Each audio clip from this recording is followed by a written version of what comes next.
Lunes na ipatuman ang executive order nga gipirmahan ni Mandawi City Mayor Jonas Cortez nga nagdili sa video kay sugod sa Lunes hangtod sa adlawng Biyernes. Kineron malikayan nga madisturbo ang mga estudyante o nag-work from home. Ang mga dili mutuman masilutan. Kini ang report ni Femery Dumabo.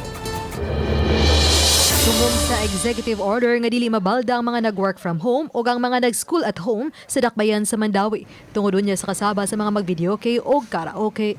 Epektibo unta ang executive order gahapon human kini mapirmahi ni Mayor Jonas Cortez. Gipasabot ni Mandawi City Police Director Colonel Jonathan Abella nga Lunes pa lang nila kining ipatuman. Kay magrekorida una ang kapulisan aron mahibaw-an ang labing bag-ong kamanduan sa mayor.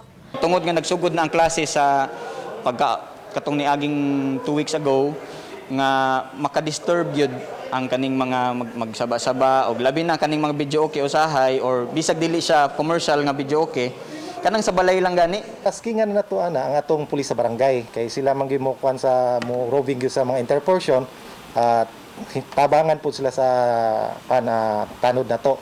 Karon magsige na may pa information dissemination na naay bagong order. Ang maong kamandua na magsugod sa alas 7 sa buntag hangtod sa alas 5 sa hapon.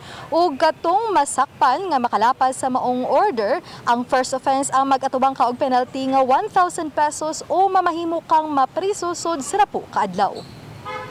Pamultahon o kaha bilangguo ng mga tagbalay nga makalapas sa executive order. Samtang gidili ang pag-video kay karaoke sugod sa Lunes hangtod sa Biyernes. Lakip sa gimanduan ng mga business establishment nga mamahimong ma-revoke ang ilang mayor's permit kung magmagahi pagpatuman sa lagda. Usa unta sa pamaagi alang sa family bonding ug pampawala sa stress ug kalaay ang video kay og karaoke sa pamilya ni Renato Hipiga, 70 anyos. Apan nasabtan na niya ang tuyo sa kagamhanan sa dakbayan. Banding bitaw mamo. Kaya ako mga anak kasagaran mahilig man sila so sabay lang ko nila. Kayuhan man na ma'am. Oo. Okay raw.